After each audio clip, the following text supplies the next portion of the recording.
we are not Subic guide, we are not Baguio guide, we are national guides. So hindi ko pwedeng siraan ng Subic dahil gusto ko ang Baguio. Sila, Subic guide na sila.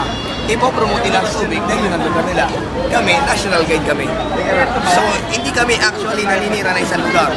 Ang sinasabi namin, kung ano yung totoo sa ibang lugar. I'm from Tondo. But every time my group dumadaan sa Tondo, sinasabi ko kung ano yung totoong Tondo. Hindi ko sinasabi, ay maganda po ang Tondo dahil dito ako nakatira. No, I'm telling the truth. Because I'm a tour guide, I have to give facts.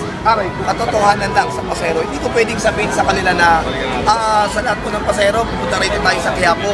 Sa mga gusto pong mamili, huwag po kayo maglala, safe dito. Eh what if, mayroon na isang pasero na aksidente sa Quiapo.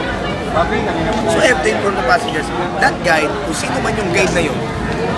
Anyway, kaaway namin yung mga guide na yun eh. Bakit? Kasi pinopromote lang nila ang Subic, SPMA. Diba? Kasi sinasabi nila hindi raw maganda ang Baguio City. Yung mga guide naman sa Baguio City, mas maganda ang Baguio compare sa Subic. Pero kami, iba kami sa kanila. Sila kasi may jurisdiction, kami national guide. Makikita mo kami kahit saan. Kahit saan lugar sa Pilipinas. Ginaguide namin. At ang sinasabi namin, hindi pangit, kundi kung ano yung totoo lang sa lugar. Pero sir, sa tingin niyo po, tama po yung ginawa niyo? Mali yun. Prinitsis. Mali yun.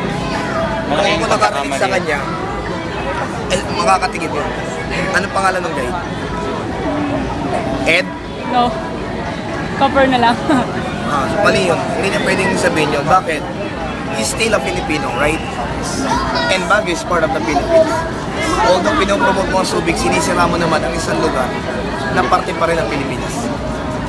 Hindi pa rin ang kultura. Yun lang po sir. Thank you, maraming salamat po sa oras. Pwede po kami nasagot namin magpa-picture. yung mga- Sa BN, may bayad lang. Yun lang ano. Parang Si Baguio. Kuya Mark, baka kakusapin pa kayo ni Kuya Mark. Just like Kuya, those, thank you just po like sa those ano. tour guides over there. Ibang group naman yun, yung mga naka-white. Okay lang po, pa-picture lang. Okay lang.